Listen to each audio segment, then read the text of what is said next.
قل ان الخدا خدا اللہ ان یؤتی احد مثل ما اوتیتم او یحاجکم عند ربکم قل ان الفضل بید اللہ یؤتیہ من یشاء واللہ واسع علیم۔ کیا مسلمانوں کسی کی بات نہ مانو سوائے اس شخص کی جو تمہارے دین کا پیرو ہو، اور اے میرے محبوب طرح فرما دے ان کو، بے شک ہدایت تو فقط اللہ کی ہدایت ہے۔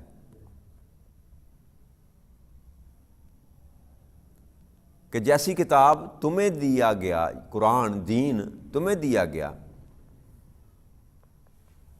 اس جیسا کسی اور کو بھی دیا جائے گا یا کہ کوئی تمہارے رب کے پاس تمہارے خلاف حجت لا سکے گا؟ فرما دیں بے شک اللہ، فضل تو اللہ کے ہاتھ میں ہے، اور جسے چاہتا ہے عطا فرماتا ہے۔ اللہ وسعت والا، بڑے علم والا۔ تو اس آیت کریمہ میں اللہ کریم نے اسی بات کا ایمان والوں کو یہ بات بتائی کہ جو شخص تمہارے دین پر ہی نہیں ہے اس کی بات پر کان مت دھرو، اس کی بات پر۔ پہلا یہ سٹیپ ہے، یہ تربیت کا پہلو ہے، یہ پہلا کہ جو بندہ ایمان والا ہی نہیں ہے اس کی بات پر کان ہی نہ دھرو، کہ یہ ہے ایمان کی حفاظت کرنے کے لیے کہ کان بند کر لو، کان بند کر لو۔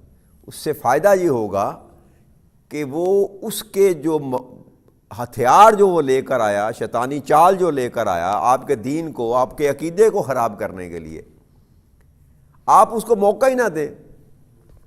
آپ کے علم میں ہے کہ یہ بندہ میرے دین پر نہیں ہے، اس کا ایمان وہ نہیں ہے جو میرا ایمان ہے، تو اللہ کریم کے حکم کے مطابق یہ حکم الہی ہے کہ اس کا سب سے بہتر جو دفاع ہے وہ یہ کیا ہے کہ ایسے بندے کی بات ہی نہ سنو، ایسے بندے کی، اور اس کو بھائی میرے پاس ٹائم نہیں ہے، کوئی اور تلاش کر۔ تو بندے کا ایمان جو ہے وہ اس طرح محفوظ ہو جاتا ہے۔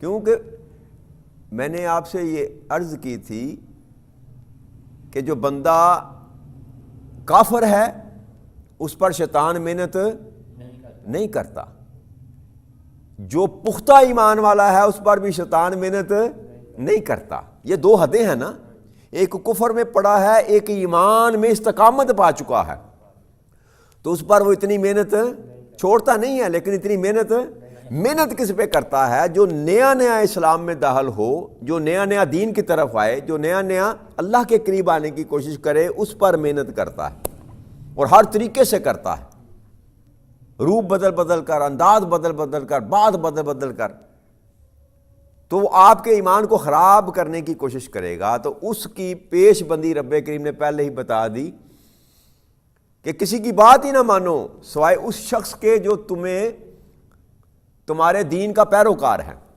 تمہارے جیسا ایمان رکھنے والا ہے، تمہارے جیسے دین کا پیروکار ہے، یعنی کہ آقا کریم صلی اللہ علیہ وسلم پر ایمان لا چکا ہے، اس کے سوا کسی اور کی بات نہ مانو۔ پھر آقا کریم صلی اللہ علیہ وسلم کو اللہ نے ارشاد فرمایا کہ آپ ان سے فرما دیں کہ ہدایت جو ہے وہ تو ہدایت وہی ہے جو اللہ کی طرف سے آتی ہے، کہ جیسی کتاب یا دین تمہیں دیا گیا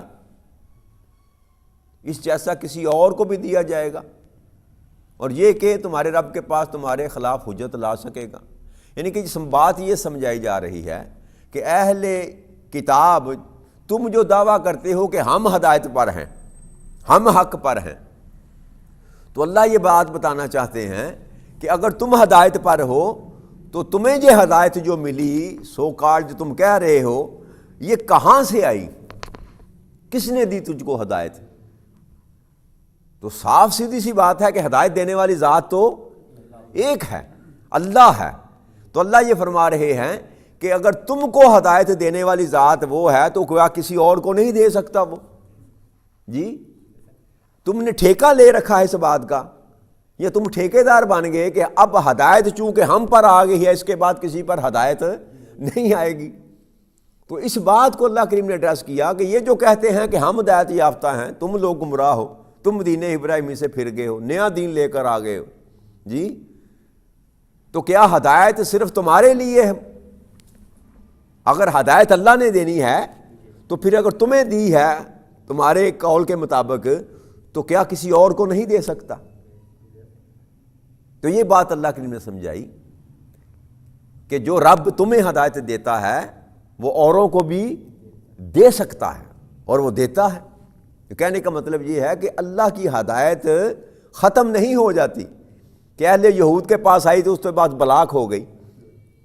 عیسیٰ علیہ السلام کو بھی اللہ نے نبی بنا کر بھیجا، تو کیا عیسیٰ علیہ السلام کے ماننے والوں کو اللہ نے ہدایت یافتہ نہیں کیا؟ کم تھے یا تھوڑے تھے، تعداد کا مسئلہ نہیں ہے، کہ ہر نبی کے کچھ لوگ ماننے والے تھے، وہ ہدایت یافتہ تھے۔ تو اسی طرح آقا کریم صلی اللہ علیہ وسلم جب تشریف لائے، آپ نے نبوت کا اعلان کیا، تو جو ان کے ماننے والے تھے نا، اب وہ ہدایت یافتہ ہیں۔ اب وہ پچھلے جو تھے جنہوں نے آقا کو نہ مانا، اب وہ ہدایت یافتہ کے لفٹ میں شامل نہیں ہیں۔ وہ خود ساختہ کہتے رہے کہ ہم موسیٰ علیہ السلام کے ماننے والے ہیں، ہم عیسیٰ علیہ السلام کے ماننے والے ہیں۔ اگر تو وہ موسیٰ علیہ السلام یا عیسیٰ علیہ السلام کی ماننے والے ہوتے تو پھر آقا کریم صلی اللہ علیہ وسلم کا کبھی انکار نہ کرتے۔ اوپر جس نے انکار کیا وہ گمراہوں میں ہو گیا، جس نے انکار کیا وہ گمراہوں میں ہو گیا۔ اب ہدایت جو ہے وہ شخص پا سکتا ہے جو نبی اکرم صلی اللہ علیہ وسلم کے آ جانے کے بعد ان کو مان لے اور ان کی مان لے۔ اللہ کے ہاں وہ ہدایت یافتہ ہے، اللہ کے ہاں وہ ہدایت یافتہ ہے۔ پھر آگے اللہ کریم نے ارشاد فرمایا کہ اب جو فضل کا معاملہ ہے وہ بے شک ہے ہی اللہ کے ہاتھ میں، ہے ہی اللہ کے ہاتھ میں۔ تو یہ جو انسان کو ہدایت ملتی ہے نا میرے بھائیو، اللہ کی طرف سے ہدایت جو ملتی ہے یہ خالصتاً اللہ کے فضل سے ہو۔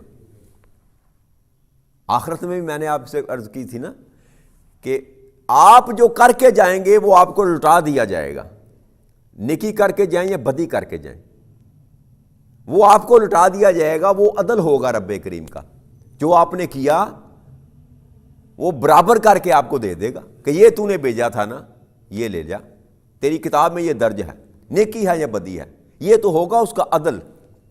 فضل کہتے ہیں بڑھ کر دینا، اپنے پاس سے دینا جس کا انسان حق نہیں رکھتا۔ فضل کہتے ہی اس کو ہیں جو حق سے زیادہ دیا جائے۔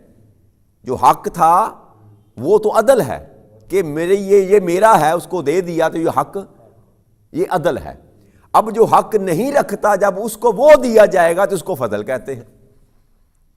تو اب اللہ کریم یہ فرما رہے ہیں کہ بے شک فضل تو ہے ہی اللہ کے ہاتھ میں، کس کو اس کے حق سے زیادہ دینا ہے، یہ سارے کا سارا نظام اللہ کریم کے اپنے ہاتھ میں ہے۔ اور ہدایت کو اللہ کریم نے اپنا فضل قرار دیا کہ ہدایت انسان کا حق نہیں ہے، ہدایت انسان کا اگر حق ہوتا تو ہر انسان کا ہوتا، اگر حق ہوتا تو ہر انسان کا ہوتا، ہر انسان ہی ہدایت یافتہ ہوتا۔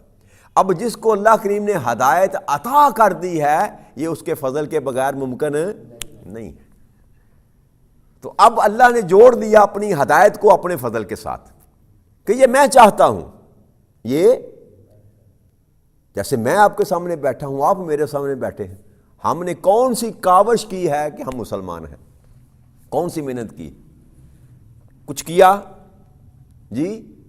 اللہ نے چاہا، یہ اسی کا فضل ہے کہ اس نے مجھے مسلمان ماں باپ کے باپ کے گھر پیدا کر، مسلمان گھرانے میں پیدا کر دیا۔ اگر وہ چاہتا تو مجھے ساتھ کسی دوسرے ملک میں کسی اور ہندوؤں کے گھر پیدا کر دیتا، عیسائیوں کے گھر پیدا کر دیتا، سکھوں کے گھر پیدا کر دیتا۔ تو یہ اسی کا فضل ہے نا کہ اس نے مجھ پر یہ فضل کیا کہ مجھے مسلمانوں میں سے پیدا کر دیا۔ تو اب مسلمانوں میں سے کتنے ہیں جو ایمان پر ہیں؟ جو بھائی مسلمان تو سارے ہی ہیں نا، مسلمان تو سارے ہیں، جو کلمہ گو ہے مسلمان ہے۔ اب جس ایمان کی اللہ کریم بات کرتا ہے،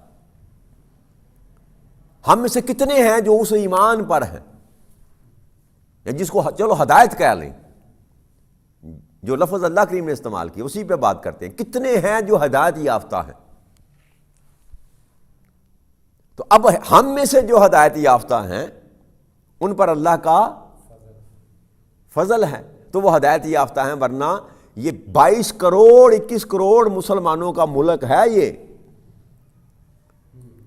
تو اگر فضل سب مسلمانوں کا حق ہوتا، اگر ہدایت سب مسلمانوں کا حق ہوتا تو سب پر ہوتا.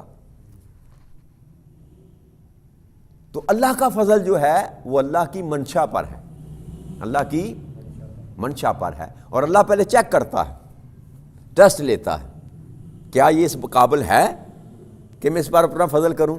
اس کے اپنے پیمانے ہیں جی، وہ چاہے تو بغیر چیک کرنے کے دے دے، اس کو کوئی پوچھنے والا نہیں ہے. لیکن اس بات کو ہمیشہ یاد رکھیے گا، آدم علیہ السلام سے لے کر ابراہیم علیہ السلام تک، اسماعیل علیہ السلام، یہاں آقا کریم صلی اللہ علیہ وسلم کی ذات بابرکات ہے. کسی ایک نبی کو بھی بغیر امتحان کے اس نے نوازا نہیں ہے. جتنا فضل ہے اس کے پیچھے اتنی محنت ہے، اتنی مشقت ہے، اتنی مصیبتیں ہیں، اتنی آزمائشیں ہیں. تو ہدایت وہ دیتا ہے، فضل وہ کرتا ہے، لیکن اس کے پیچھے وہ دیکھتا ہے کہ اس کی کاوش کیا ہے، اس کی محنت کیا ہے. ایسے نہیں نواز دیتا وہ جی. آپ مزدوری نہ کسی کی کریں، بھائی آپ کو کوئی لے جائے کام کرنے کے لیے کہ چلو یار ڈال کے میری یہ اینٹیں ہی آپ نے چھت پہ چڑھوانی ہے، اور آپ جا کر وہاں کھڑے ہو جائیں، صبح سے لے کر 5 بجے تک کھڑے رہیں، آپ کچھ نہ کریں، تو کون آپ کو مزدوری دے گا جی؟ تو کچھ تو کرنا پڑے گا نا جی. ایک رحمت ایک فضل تو اس نے کیا کہ مجھے مسلمان بنا دیا، لیکن اس کی ہدایت یافتہ لوگوں میں شامل ہونے کے لیے مجھے کچھ تو کرنا پڑے گا نا. منشا تو اس کی ہے، منشا تو اس کی ہے، لیکن اس کے پیچھے میرا کسب بھی تو شامل ہے نا. میں چاہوں گا ہدی للمتقین، ہدایت ہے کن کے لیے؟ کن کے لیے؟ پہلا سبق جو ہم نے پڑھا تھا، کن کے لیے ہدایت ہے؟ تقوی والوں کے لیے ہدایت ہے. اس کا فضل ہے، اس کا فضل ہے، اس کا کوٹا، لیکن رکھا کس کے لیے اس نے؟ ان لوگوں کے لیے جو تقوی شعار ہیں، جو پرہیزگار ہیں، جو اللہ کی ماننے والے ہیں، جو اللہ کی اور اللہ کے رسول کی ماننے والے ہیں، ان کے لیے اپنا فضل اس نے رکھا ہے. وہ دنیا میں بھی ہو یا آخرت میں، دونوں جگہوں پر جو فضل ہوگا اللہ کریم کا وہ فقط ان کے لیے ہوگا جو اس کے اور اس کے رسول کی ماننے والے. ہے اس کا فضل، ہے اس کا فضل، لیکن کن کے لیے ہے؟ جو اس کی ماننے والے ہیں.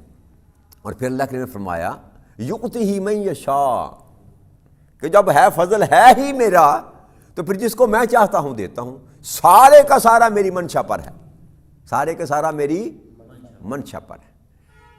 تو کسب کا ایک حد تک کردار ہے اس میں، کسب کا، کیونکہ اللہ کبھی کسی کا قرض نہیں رکھتا. آپ کوشش کر کے دیکھیں نا جی، اللہ کبھی کسی کا قرض نہیں رکھتا، وہ بہتر لٹاتا ہے، وہ بہتر لٹاتا ہے. آپ نے جو اللہ کریم نے کلیہ اور قاعدہ بتایا نا آپ کو ہدایت لینے کا، آپ اس کلیہ اور قاعدے پر عمل کریں تو پھر ہدایت آپ کا مقدر بن جائے گی، ہدایت آپ کا مقدر بن جائے گی.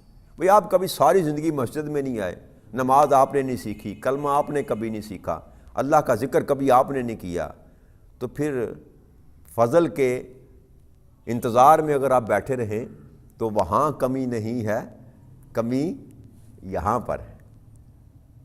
وہ تھوڑا سفر ہمیں کرنا پڑے گا، تھوڑا تردد، تھوڑا کسب ہمیں کرنا پڑے گا. وہ تو ہے ہی فضل کرنے والا، اس نے کہہ دیا بے شک فضل اللہ کے ہاتھ میں. اور اگر وہ فضل کرنے والا ہے تو کس کے لیے جی؟ وہ کہتا ہے میں فضل کرنے والا ہوں، تو اگر کسی پر فضل نہ کرے تو یہ تو اللہ کی بات حق ہی نہیں رہتی جی، کہ رہتی ہے. تو فضل وہ کرتا ہے نا، فضل تو وہ کرتا ہے، اسی لیے کہہ رہا میں فضل کرنے والا ہوں اور میرے ہاتھ میں ہے، اور میں جس پر چاہتا ہوں فضل کرتا ہوں. تو ہمیں کوشش کیا کرنی ہے؟ ہمیں کوشش یہ کرنی ہے کہ ہم بھی ان لوگوں میں اپنا شمار کر لیں جن پر وہ فضل کرنا چاہتا، جن پر وہ فضل کرنا چاہتا ہے، ان لوگوں میں اپنا شمار کر لیں۔ اور یہ جو ہم 2-4 ماہ سے کوشش کر رہے ہیں وہی رستہ تلاش کر رہے ہیں جس رستے پر چل کر اللہ کا فضل ہمیں مل جائے، اللہ کا فضل ہمیں۔ اور یہ چھپا ہوا رستہ بھی نہیں ہے، یہ کوئی رستہ چھپا ہوا الف لام میم سے لے کر والناس تک اللہ کریم نے سارا رستہ ہی تو بتایا ہے کہ اس رستے پر آؤ گے تو میرا فضل ملے گا، اس رستے پر آؤ گے تو میرا غضب ملے گا۔ اب یہ چوائس میری اور آپ کی اپنی ہے کہ میں اس کا فضل لینا چاہتا ہوں یا اس کا غضب لینا چاہتا ہوں۔ پھر اللہ کریم نے ارشاد فرمایا یختص برحمتہ من یشاء واللہ ذو فضل العظیم، اور وہ جسے چاہتا ہے اپنی رحمت کے ساتھ خاص فرما لیتا ہے، اور اللہ بڑے فضل والا ہے۔ ان دونوں آیتوں کریمہ میں اللہ نے ایک ہی بات کی، لیکن یہاں ایک بات اور ساتھ جوڑی کہ جس کو چاہتا ہے اپنی رحمت کے لیے خاص فرما لیتا ہے۔ اب یہاں جو اللہ کریم بات فرما رہے ہیں نا کہ جس کو میں چاہتا ہوں خاص کر لیتا ہوں، کہ یہ جو تم کہہ رہے ہو نا کہ ہم ابراہیم علیہ السلام کے ماننے والے، یا ہم اہل یہود ہیں، یا ہم عیسائی ہیں، عیسیٰ علیہ السلام کے ماننے والے ہیں، تو اس گمان میں تم نہ رہنا کہ بس تم ہی ہو جن پر اللہ کی رحمت ہے۔ یہ اللہ جو جس کو چاہتا ہے اپنی رحمت کے لیے خاص کر لیتا ہے۔ اب میں نے چن لیا، کن کو چن لیا؟ اپنے محبوب کے غلاموں کو چن لیا۔ اب ان رحمت میری خاص ہوگی کن کے لیے؟ جو میرے محبوب کے دیوانے ہیں ان کے لیے خاص ہو۔ تو رحمت اللہ کی جو ہے نا وہ بھی مشروط ہے، یاد رکھیے گا۔